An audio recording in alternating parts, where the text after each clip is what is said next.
Bueno, estamos nuevamente en el ciclo Experiencia que le pusimos en la Fundación Tejido Urbano, haciendo entrevistas a personas destacadas del tema del hábitat. Hoy nos toca Inti Alper. Inti, muchas gracias por venir, por acercarte aquí a la casa Estudio Bonet, que siempre gentilmente la gente de Bisman nos ofrece para hacer este tipo de entrevistas. Hoy es la última entrevista del año, así que bueno, Inti, una persona con mucha experiencia. Yo lo conocí siendo funcionario, vino a golpear la puerta para que trabajar temas del hábitat. Está en la consultora tecnopolítica desde hace años bregando por solucionar algunos problemas del hábitat, así que mil gracias, Inti, por acercarte. Y la primera pregunta que le hacemos a todos es ¿cómo ves el hábitat en Argentina hoy? Mira, el hábitat lo veo descapitalizado. Básicamente estamos en el centro de Buenos Aires. Acá en la calle Reconquista 266 hay 30.000 millones de dólares en pesos guardados adentro del Banco Central, y toda la gente que viene desde los conurbanos a trabajar al centro o que rodea la ciudad de Buenos Aires o en todo el país no tiene un crédito para construir su casa, tiene un crédito para pavimentar. A lo largo de los últimos años, digamos, destruimos nuestra moneda y nuestro hábitat por igual.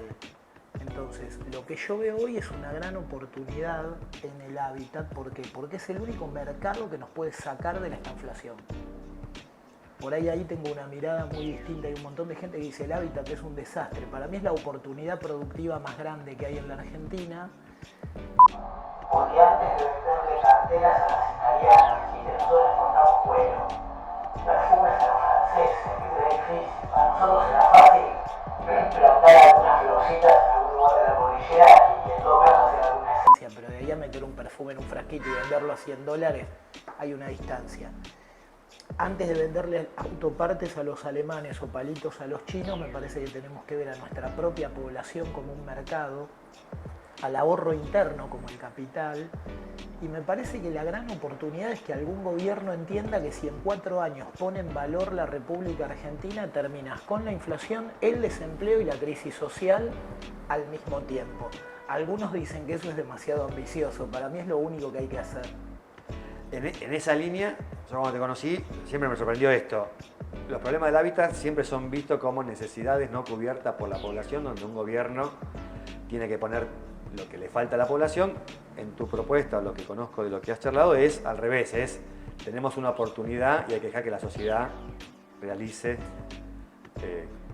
Mira, creer que un intendente tiene más ganas, digamos, después de lo que nos pasó ahora, esta entrevista ojalá que dentro de 50 años sea un caso de estudio, supongo que no va a ocurrir, pero ayer o anteayer fue descubierto un intendente de uno de los distritos más pobres de la Argentina, Lomas de Zamora, paseando en un crucero divino en las costas de Marbella con una hermosísima mujer, con regalos caros, ¿no? ¿Vos qué crees, Fer? ¿Que tiene más ganas el intendente de Lomas de Zamora, aunque sea un buen tipo? No importa si es ese o es otro, cualquiera de los 2.300, de que todas las familias de su distrito tengan casa o cada una de las familias. ¿Quién está más preocupado por la casa de 3 millones de familias? El presidente de la Nación está preocupado por seguir siendo presidente. ¿Por qué ministro le quiere dar un golpe de Estado? ¿Por qué opositor lo quiere sacar de la casa de gobierno? ¿Por si el tipo que maneja el helicóptero, el mantenimiento del helicóptero cambió bien las tuercas, por si no se hace pelota? ¿Por si lo microfonean en una cosa rara? El principal agente preocupado por la vivienda de una familia es esa familia. El principal actor que tiene que intervenir en pavimentar una cuadra son los vecinos de la cuadra. Mi mirada es que no hay nadie más preocupado porque haya agua potable, cloaca y buena electricidad en un barrio que los vecinos de ese barrio. Y lamentablemente las instituciones estatales fueron dejando de ser un elemento que organiza, dinamiza, aclara esas situaciones controversiales a partir de marcos legales consistentes, generando igualdad ante la ley sobre todo, y se convirtió en una máquina perversa de repartir discrecionalmente recursos escasos. Entonces resulta que una familia que no tendría ninguna dificultad para a lo largo de X cantidad de años construir una casa y a lo largo de una cantidad de años un poco mayor pagar la deuda que pudiera tener para adquirir esos materiales de construcción, más allá de si lo hace directamente o indirectamente, ¿no? O sea, no es que cada uno, digo, no es que una persona que estudió corte y confección tiene que pegar ladrillos, por ahí tiene que hacer la camisa que va a usar un arquitecto. Pero digamos, es absurdo creer que hacer ciudad es un problema. Hacer ciudad es una oportunidad. Y estamos en manos, a mi entender, de una banda de locos que no lo entiende a cargo del Estado. Es un problemón. Y ahí vos, no sé si patentaste, pero el término fideicomiso social al costo. Contanos a qué te referís cuando hablas de eso. Es una idea robada a los bomberos de Ámsterdam, que en 1904... Yo siempre cuento dos historias que son muy interesantes que ocurrieron en Países Bajos. Nosotros decíamos que era Holanda, pero los holandeses dijeron, che, digan Países Bajos porque Holanda es como una región de los Países Bajos. Ellos en el 1600 aproximadamente tuvieron ganas de ir a la India a buscar especias. Organizaron colectas para armar barcos que pudieran ir a la India y volver. ¿Te imaginas que era como mandar un satélite al espacio? Un quilombo. El Estado de los Países Bajos, desde el 1600, en lugar de combatir esa locura donde un grupo de gente se organizaba de una manera anárquica, generó un marco que le permitió a esa gente armar lo que nosotros hoy conocemos como empresas de capital abierto. En Argentina son las sociedades anónimas. O sea, el Estado vio que la población tenía una buena idea y armó un marco legal para... En 1904 los bomberos de Ámsterdam deciden hacer un barrio juntos. Y el Estado, nuevamente, 300 años después de haber inventado algo genial, inventa otra cosa genial, que es un modelo normativo que permite juntar en una bolsa el laburo de los profesionales, la tierra que pone alguien, la voluntad de adquisición que ponían los bomberos de Ámsterdam y hacer un barrio por algo que en Argentina se corresponde con la figura del fideicomiso al costo. Entonces yo en realidad no inventé nada. Con mi equipo de laburo, que hay un banquero de inversión, somos distintas personas, un urbanista, Dani Becker, Alan Guamon, Javier Guerrico, todos personajes que yo adoro y que quiero mucho y que respeto un montón y que cada uno sabe de algo.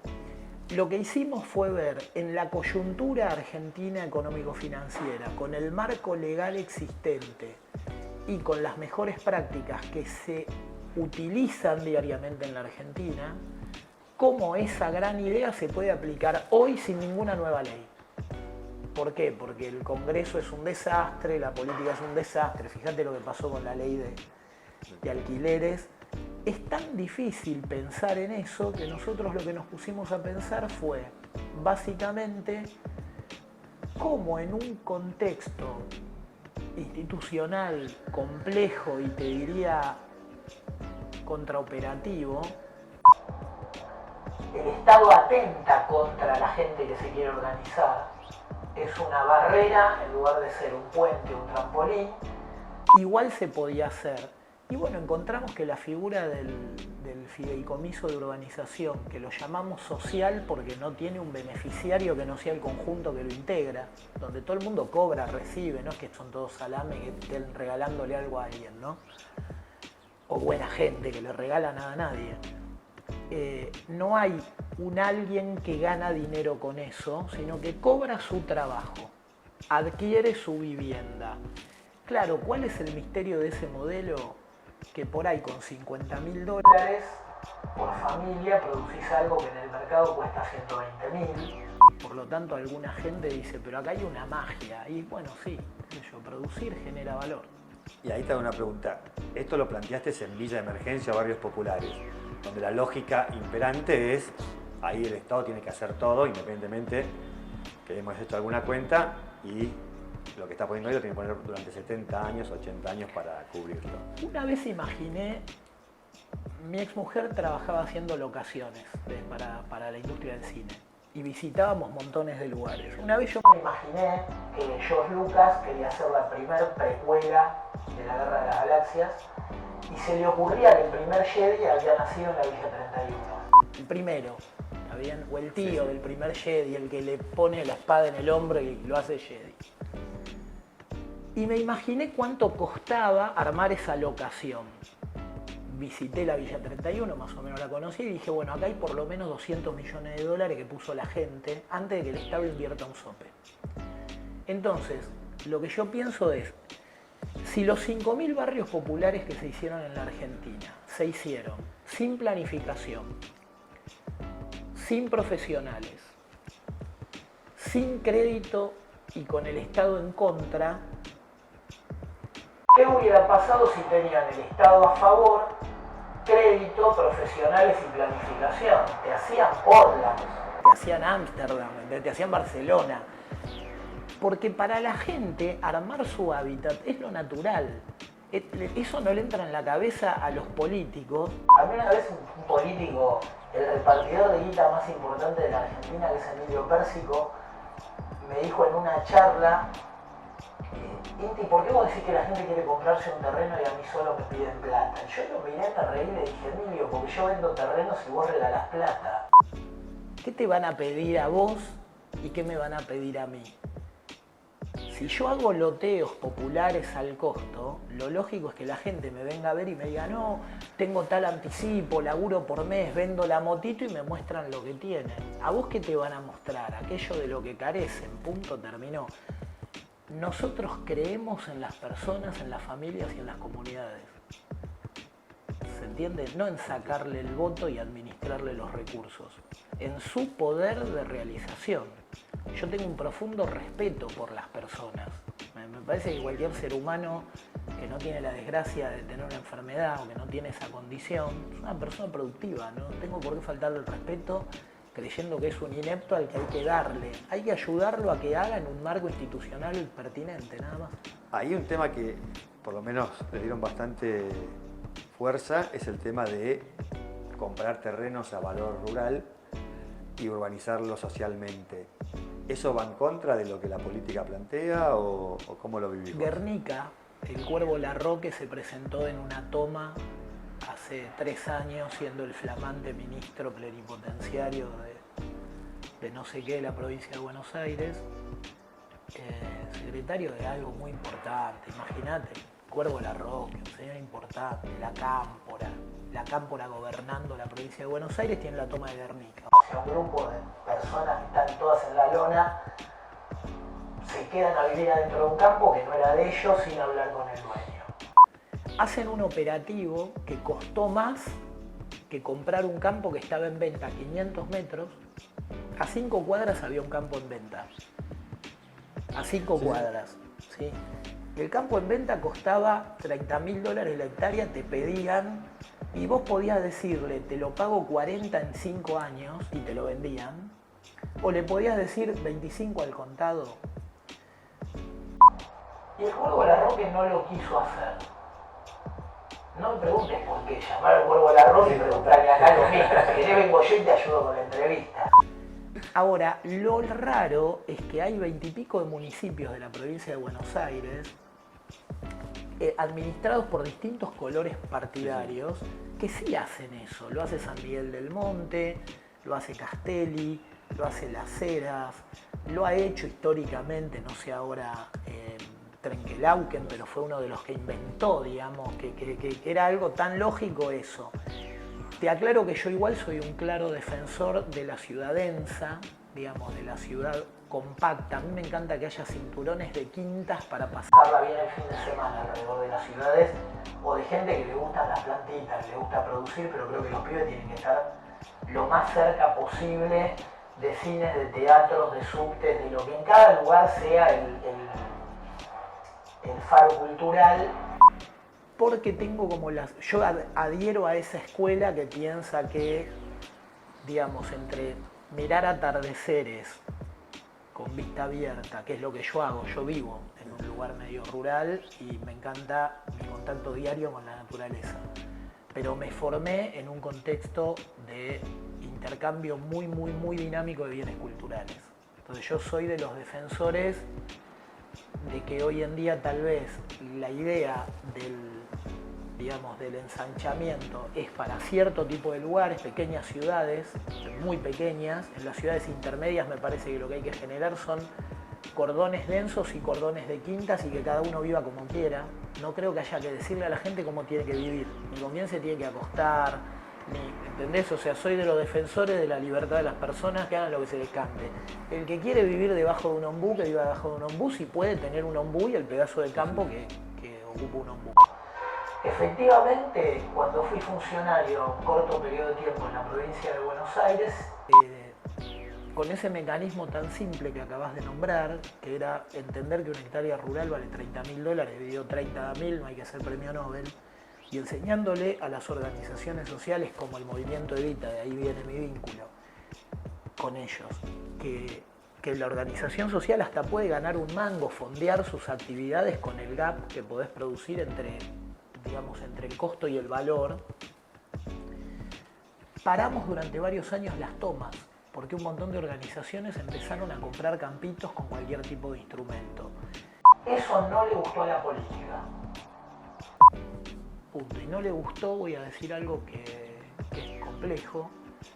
Acá hubo un rol muy particular de la iglesia, que a mí me encantaría discutir, porque yo no creo que haya en la iglesia ningún tipo de mala intención, pero sí creo que hubo un error político empoderando a Juan Grabois como la máxima autoridad del problema del suelo en la Argentina, por la venia del Papa Francisco, tipo a quien yo le tengo respeto, pero en esto creo que se equivocó, porque hace 4 años hay una mirada pobrista manejando las políticas, digamos, de regulación dominial en la Argentina y no regularizaron un solo barrio de los 5.000. En eso te pregunto, quiero saber, pero no quiero condicionar tu respuesta, es ¿vos cómo ves el tema de regularización dominial, de catastro? ¿Cómo lo ves dentro de la lógica? Porque algunos dicen, eso no sirve, eso sirve. ¿Vos cómo ves ese proceso dentro de tu lógica de urbanización? Yo creo que hoy tenés 1 millón de familias, 5 millones de personas, 4, viviendo en 1 millón de lugares que forman parte de un pasivo de la misma familia. O sea, si vos hicieras un balance, decís, che, lo pento en el activo o en el pasivo, te queda neutro, ¿viste? Pero ahí lo ponen todo en el pasivo, digamos. Porque está en grone. Yo, si me permitieran, digamos, decir lo que hay que hacer, como técnico en electrónica que soy, como persona que trabajó haciendo el posicionamiento de los sectores que había que dragar de la hidrovía, o sea, entiendo lo que es un poquito el arte de preguntarle a un satélite o a un transponder en qué lugar estás. Haría un gran mapa digital de barrios informales, no barrio a barrio, sino lote a lote, los identificaría y le daría la propiedad fiduciaria con la deuda que corresponda y con el compromiso vecinal que corresponda. O sea, repito, no es te doy el suelo contra nada, te doy el suelo contra si se debe una guita por el suelo, pagalo en 80 cuotas y con tus vecinos vas a tener que poner los servicios que faltan. No veo ahí al Estado en esa cosa de a fondo perdido, porque el Estado me parece que es medio incapaz, ha demostrado ser incapaz de resolverlo. Yo haría un programa nacional de fideicomisos de urbanización social y vivienda al costo para densificación y puesta en valor de todos los barrios informales y lo formalizaría a partir de un acuerdo con el Instituto Geográfico Nacional, con Google, con quien se te cante, plataformas tecnológicas hay 20, e identificaría digitalmente con la posibilidad de abrir un mercado de intercambio regulado, registrado me refiero, y haría que cada una de esas familias sea en menos de 6 meses o 1 año la dueña del lugar que ocupa. Repito, aunque tenga una deuda, es como, che, compré un auto y debo 20 cuotas. Bueno, pero es tu auto y debes 20 cuotas, no es traumático. ¿Y por qué crees que cuando se hizo el RENAVAP fue de personas y no de lugares? Porque cuando vos convertís, mira, esto yo lo he discutido con Grabois y con el antecesor de Grabois, que es Luis Delía, que durante los 12 años del kirchnerismo tuvo el rol que tuvo Grabois estos últimos 4. Durante el gobierno de Cambiemos eso estuvo más desdibujado. Pero estoy muy en contra de lo que se hizo durante el gobierno de Cambiemos, que fue inclusive el RENAVAP, que se hizo en ese momento. Porque no fue un plan de urbanización. Yo creo que la política quiere protagonizar la vida de la gente. A la política le encanta decirle a las personas cómo tenemos que vivir. No sé por qué. Supongo que a los faraones les pasaba lo mismo, digamos. Yo creo que no es un problema ni argentino, ni contemporáneo. Creo que es una parte de las problemáticas de lo que hace a la humanidad. Y yo me identifico como humano, muy contento, no soy cocodrilo, no soy oso panda, soy un humano y vivo en ese contexto. Pero no estoy de acuerdo. O sea, creo que las mejores prácticas humanas son las democratizantes, las que le entregan el poder al otro. ¿Qué pasa con una orga política cuando te convierte de compañero en vecino? Vos podés vender. ¿Se entiende? Una vez tuve una conversación con un constructor de autos argentino, el dueño de una empresa automotriz en Argentina. Y el tipo me decía, ¿por qué hablas tanto de política si cuando vos explicás el modelo económico-financiero, todo tiene que ver con una dinámica de mercado comercial? Yo lo miré, me reí, le digo, bueno, vos vendés autos, con o sin papeles. O sea, ¿cómo vendés un auto sin papeles, no? ¿Cuál es el rol del Estado más importante en la industria automotriz? La patente, la registración. La política pierde control cuando le da a un vecino el número de la identificación del bien y la propiedad del bien. ¿Terminó?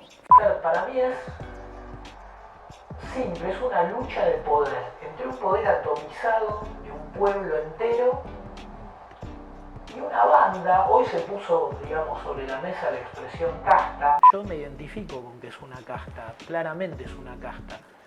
Yo trabajo en el mercado y vivo en un barrio que hace 12 años no logro tener los papeles que merezco tener porque me tienen en el municipio acogotado, porque te controlan a partir de que siempre te falta algo. ¿Sí? He tratado de hacer en otros lugares emprendimientos y nunca podés saber que lo podés hacer. Ahí te hago una pregunta porque hemos charlado alguna vez, aparte de esta entrevista, que es el mercado cuando funciona, el Estado le pide papeles, lo regula, le saca, ¿no? Y cuando hace lo social, es lo que veníamos hablando recién. Vos, muchos de tus trabajos es justamente como una intersección entre ese mundo del mercado solo y el mundo del Estado solo, haciendo que Estado y mercado funcionen más homogéneamente. Yo creo que el Estado tiene que ser una herramienta del pueblo. A mí cuando durante los 90 y los 2000 se puso muy de moda una expresión que era la articulación Estado, mercado, sociedad civil, yo siempre decía, che, la sociedad civil comercia y el rol del Estado es dinamizar ese comercio y en todo caso hacer existir los anhelos colectivos. O sea, como hay anhelos que son colectivos y que por cierto tipo de complejidad, una red nacional de autopistas, digo, no se le puede ocurrir a un empresario. ¿Está bien? Porque no lo puede hacer, porque no tiene el poder de confiscar un pedazo de suelo para pasar con una ruta, digamos. Entonces, a nuestro entender, el rol del Estado es dinamizar el mercado y como vos en la vivienda y en el hábitat medio necesitas el crédito, hay un montón de películas donde se ven comunidades desarrollando una vivienda familiar. Montones. Testigo en Peligro fue una muy conocida de cuando éramos un poco más que adolescentes. Se necesita el crédito, se necesita creer. ¿Sí? O sea, vos no haces una red de gas si no crees en tus próximos 10 años de vida, en que si vos te morís siguen los otros, los que sigan. No haces una red de gas, compras una garrafa. Entonces, como el crédito es condición sine qua non del desarrollo urbano, la credibilidad, el tiempo son un insumo indispensable. Desde nuestro punto de vista, el rol del Estado tiene que ser la generación de sujetos y objetos de crédito. Yo no puedo financiar un edificio que no tiene un plano aprobado, porque para poder venderle en cuotas al que, digamos, al señor que maneja la cámara 1 o la cámara 2, el señor tiene que tener el departamento 1 y el otro el departamento 2. Si no, es un quilombo. Eso es muy fácil. Bueno, el Estado por algún motivo no lo quiere hacer. Y ojo al piojo, es muy interesante esto. Hay ciudades en el mundo como Viena, como Berlín, Lo hizo Barcelona en el 90 cuando hizo la Villa Olímpica, pero hoy son Viena y Berlín, dos ciudades en el mundo que se toman esta problemática en serio y desarrollan vivienda de una manera dinámica. Ahora, ojo que hoy hay un problemón con el tema de la vivienda en el mundo. ¿Se entiende? O sea, los jóvenes europeos de países riquísimos viven en condiciones de cuasi miserabilidad urbana, lo cual no está nada bien. Y esto es medio un problema generacional súper interesante. Tengo una pregunta. En Argentina no hay crédito. La historia del crédito en Argentina está muy asociada, obviamente, a la economía, algo hablaste. ¿Cómo crees que se puede recuperar el crédito hipotecario en Argentina? Primero hay que hacer algo para que el Banco Central deje de generar. ¿Sabes cuánto? Hay una cuenta que hago todo el tiempo y la publico en mis redes sociales. En Twitter, es la única que uso. El Banco Central genera cada día crecientes cifras, pero hoy está en unos 65.000 millones de pesos por día para pagar intereses para que el dinero no esté gastado por nosotros en construir nuestras urbes. Hay una banda de locos que dicen que los culpables de la inflación somos los que producimos, no el Banco Central produciendo dinero. Entonces el Banco Central encanuta todo el crédito que habría disponible para que todos nosotros vivamos bien, haciendo y pagando, ¿no? Haciendo y pagando, y haciendo que el crédito tenga una remuneración, porque no te olvides que el crédito es el ahorro de una compañía de seguros, de una caja de jubilaciones, o sea, no es que son todos malos, los que te prestan guita por ahí son la caja de los abogados, de los arquitectos, de los agrimensores, de los escribanos, que un día se quieren jubilar, o las compañías de seguros que tienen 2 millones de coches por los cuales tienen que responder y están obligados a tener un ahorro. Bueno, lo primero que hay que hacer es dejar de generar dinero y pensar en generar bienes y servicios. Eso se facilita mucho con una idea que hay que incorporar, que es que kilo, metro y litro son más confiables que moneda. El kilo, el litro y el metro, hace varios miles de años, tenemos entendido que son 3.500 millones. Son siempre un kilo, un litro y un metro. Y encima ahora los tenemos medidos con un nivel de exactitud muy importante. Entonces yo creo que es muy importante, además está incorporado en el Código Civil, o sea, está permitido hacer contratos en activos no monetarios. Vos podés vender soja a futuro, bueno, ¿por qué no podés vender a futuro cemento, un metro cuadrado de cualquier cosa, un kilo de fierro? Nosotros creemos que el punto es que el Estado se deje de considerar una mezcla de Papá Noel y Reyes Magos que le va a resolver la vida a la gente y le dé una unidad de contratos. ¿Entendés? Y permita la ejecución de contratos. Las personas somos lo suficientemente inteligentes como para saber en cada ámbito y en cada realidad con qué contratar. Ahora, si el Estado no termina de definir con grado extremo de claridad si tomar un terreno está bien o mal, claro, la principal disuasión para que un tipo que tiene un campito lo venda en cuotas es el municipio que no le firma la cuadrícula y el Estado que no define si se lo tienen que pagar o no. Entonces, nuevamente, para que algo colectivo, intergeneracional, funcione, el rol del Estado es la institucionalización de los procesos. No es sacarle dinero a unos para darle a otros, aunque obviamente tenés una mamá que tiene un pibe con parálisis cerebral. Yo le regalo un terrenito. Yo pongo mi 46 millonésima parte y en proporción al ingreso, no tengo problema. Yo pago el IVA contento para que una mamá con un hijito enfermo acceda a una vivienda y acceda a un tratamiento, ¿se entiende? Ser de mercado, creer en el intercambio de bienes y servicios libres por parte de la población con un Estado que dinamiza eso, no quiere decir que sos un egoísta antisocial. Después están los egoístas antisociales, que son un montón, pero minoría. Si los juntás, te llenan un estadio, pero te llenan un estadio. La inmensa mayoría de los argentinos somos personas solidarias. Se ve en montones de cosas. El otro día te escuché en una charla que se hablaba sobre alquileres y todos hablan de la ley y vos dijiste falta oferta de vivienda. no se puede alquilar lo que no existe. Hay que hacer algo para que 300.000 familias mínimo, rapidísimo, de sectores medios. Cuando te digo sectores medios, digo el que tiene una casa con una losa en el primer piso, ya hecha. O sea, tiene una vivienda, la mayoría son formales, algunas son informales, pero la tienen hecha, está construida. Y la realidad es que con $200 por metro, hacen un triple proceso virtuoso. Maximizar la oferta de alquileres, aunque sea un alquiler intrafamiliar, no importa, ¿se entiende? O sea, construyo arriba de la losa o al fondo del... no importa. A mí me gusta mucho más el arriba que el al fondo. Es una preferencia particular. Hay montones de sistemas, además de que si la casa no se la banca, le pongas unas columnitas por afuera, lo que se entiende como exoestructura, y te vayas al primero, al segundo, al tercero.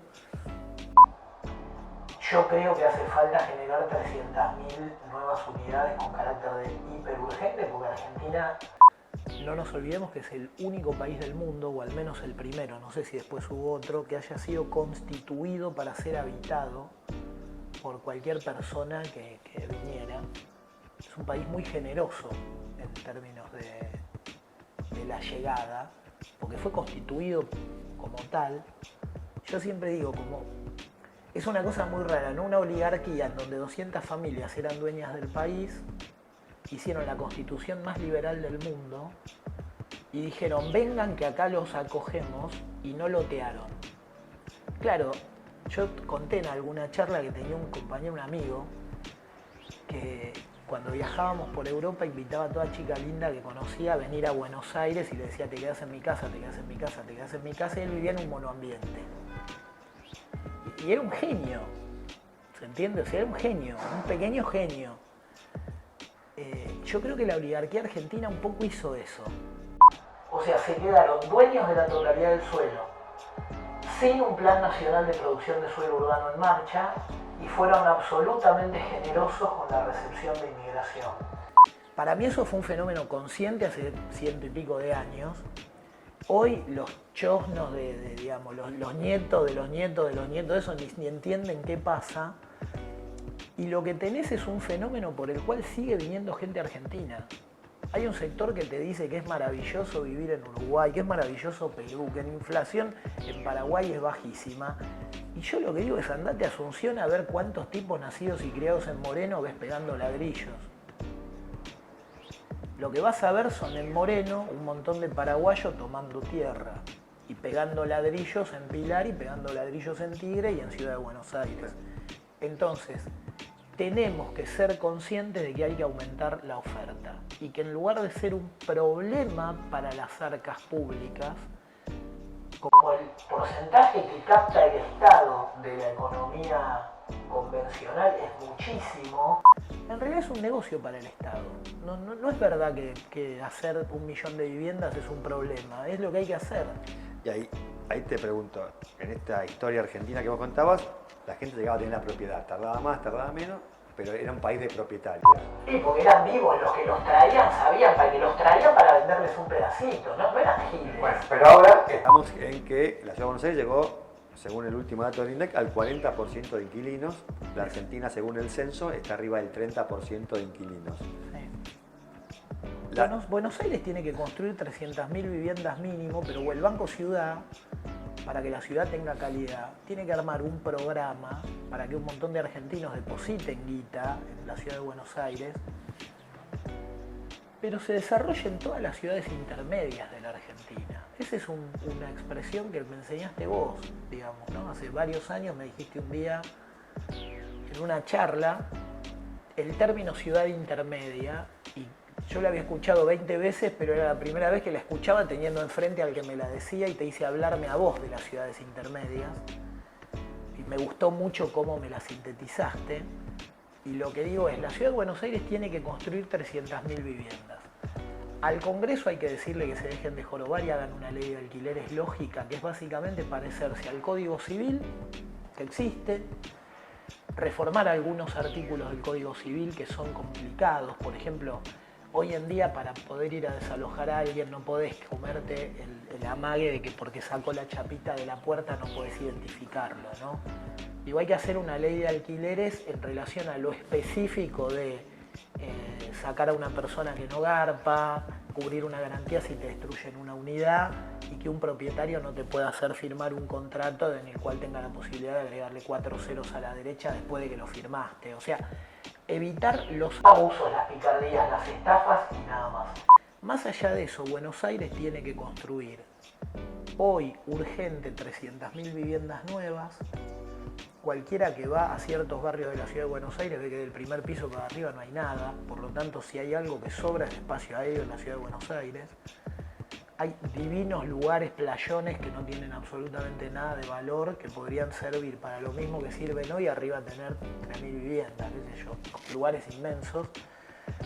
Y yo creo que Argentina tiene que poner en agenda los 3 millones de unidades de vivienda que tiene que construir o calificar. A mi entender, nuestra agenda es la construcción de no menos de 1.000 emprendimientos, de 1.000 departamentos, eso te da 1 millón de unidades en espacios, digamos, o en vacíos urbanos o en espacios aéreos subocupados, otro millón de eso, y eso ya se empieza a mezclar con este millón de familias de los barrios informales a los cuales hay que ponerle los servicios que inmediatamente construirían más, solitos. O sea, vos empezás a generar una cierta economía de escala en ese lugar y está. La frase que para nosotros nos ayuda a pensar esto es que hacer de cada barrio rico un paisaje ideal y de cada barrio medio pelo un barrio parque, una ciudad jardín devoto. Cada lugar intermedio tiene que ser como devoto. Puede y debe hacer de cada villa un barrio obrero. O sea, vos, mejorando la calidad de vida brutalmente de los sectores pudientes, que no tienen hoy en día esa incertidumbre si van a comer el año que viene o no. Hay un montón de sectores que no tenemos el miedo porque tenemos cosas que vender. ¿Entendés? O sea, a mí lo peor que me puede pasar si me quedo sin laburo y no genero ingreso, no genero, vendo un activo y vivo un rato largo. Yo siempre digo, la clase alta en la Argentina es la que cuando quiebra tiene empresas para vender y vivir varias generaciones. La clase media es la que tiene algo para vender y vivir varios años.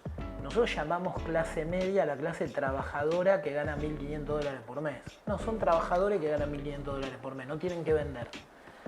Yo creo que hay que tener una estrategia muy clara de inventar la manera de hacer todo lo que anhelan los sectores medio altos, todos los sectores medios, desde ahí generar un gran shock de obras particulares que te dinamice la economía, te restablezca la demanda de dinero, te saque de la necesidad del déficit fiscal.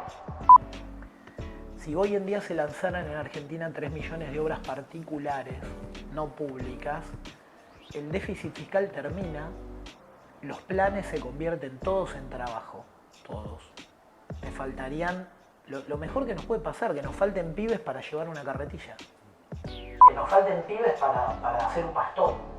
Que falten, ¿entendés? Que ganen 180.000 pesos por mes un pibe que todos los días labura 8 horas, en serio, productivamente, haciendo pastón, pegando ladrillos, parando columnas o haciendo un durlock o pintando. Nuestra idea es que la Argentina no terminada de hacer es nuestra oportunidad productiva. Ahí te voy a cambiar un poco el tema, pero es algo que vos has estudiado mucho y que se habla poco con el tema de vivienda y hábitat, que es hacer viviendas más baratas en la producción. Lo que estudiamos el tema, vemos que las viviendas podrían mejorarse su costo, su precio, sin embargo, no están en el tema y se masifica. Hay un mito que viene del...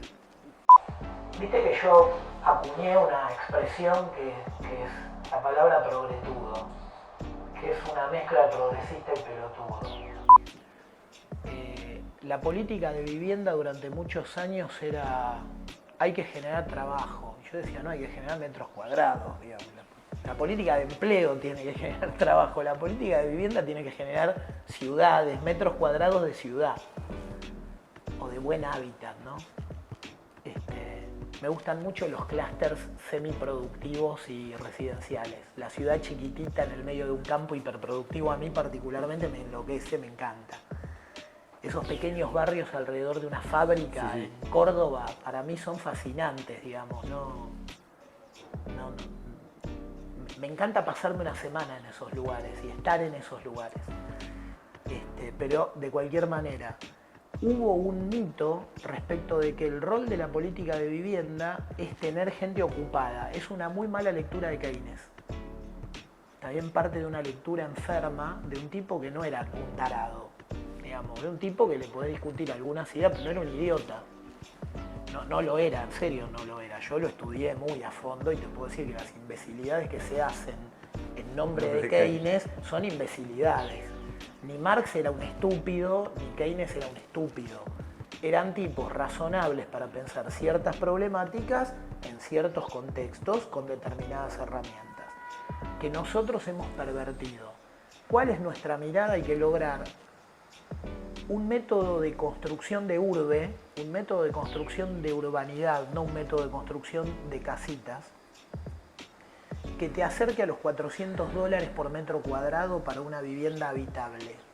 Aunque sea un loft, aunque después la gente, como en la vivienda evolutiva del gran Renzo Piano, el arquitecto que hizo la Torre de Yard en Londres, la torre más alta de Europa hasta hace muy poquito, el Centro Pompidou, un italiano formidable, que en 1978 hace un video que yo le recomiendo a todo el mundo, búsquenlo y mírenlo, Vivienda evolutiva de Renzo Piano, está en YouTube a lo loco, 2000 versiones, en donde el entrepiso de la casa lo hacía la familia una vez que vivía adentro, y después una gran pared de vidrio la corrían, la movían y agrandaban el volumen.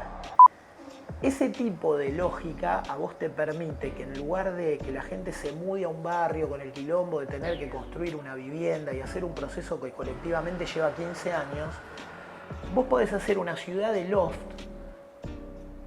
Puerto Madero es eso, ¿no? O sea, en Puerto Madero la gente que compra tiene tanta guita que no quiere que le diseñen el departamento, y menos la oficina. Las oficinas los edificios que llaman de oficinas inteligentes, básicamente son oficinas flexibles en donde la persona que la va a usar define qué va a hacer.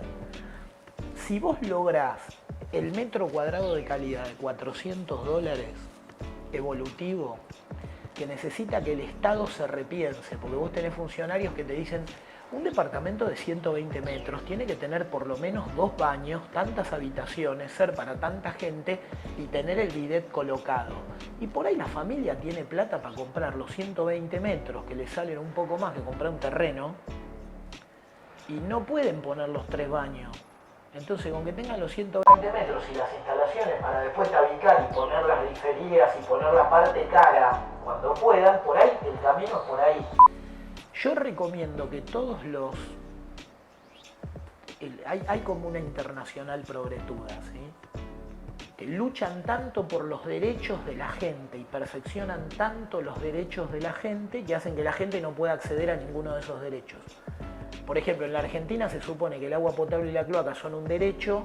Como es un derecho, tiene que ser gratuito. Como tiene que ser gratuito, lo tiene que pagar AISA, y entonces más de medio país no tiene agua potable y cloaca. No es estupidez, porque todos compran Manaos. Es mucho más caro que poner agua potable. ¿Entendés? No es estupidez, es el progretudismo, pero es un fenómeno mundial que tiene que ver con cuestiones muy complejas, muy interesantes. Y es la manera en la que rebotó en el hipotálamo, yo llamo las viudas del muro de Berlín. Es esto, ¿entendés? Si vos llevás la vivienda evolutiva, en donde un funcionario te aprueba un plano de final de obra, sin los cuartos subdivididos, sin el segundo baño, sin el lavadero hecho, pero con una muy buena infraestructura pública y colectiva, con reglamento de copropiedad, con una práctica microcomunal formal, en donde vos tengas barrios abiertos donde se paguen expensas. Yo siempre juego con una idea que es qué pasaría si en Buenos Aires los ascensores dependieran de la MUNI. Del cuarto piso para arriba nada vale nada. Bueno, el edificio del Plata muchos años no tuvo ascensor y era el que controlaba los ascensores. Bueno, imagínate. En el marco de eso lo que nosotros vemos es, hay que lograr que la gente pueda acceder con una cifra de entre 5 y 15 mil dólares a una vivienda en donde poder vivir en los distintos lugares de la Argentina y tener un crédito de entre 15 y 25 mil más.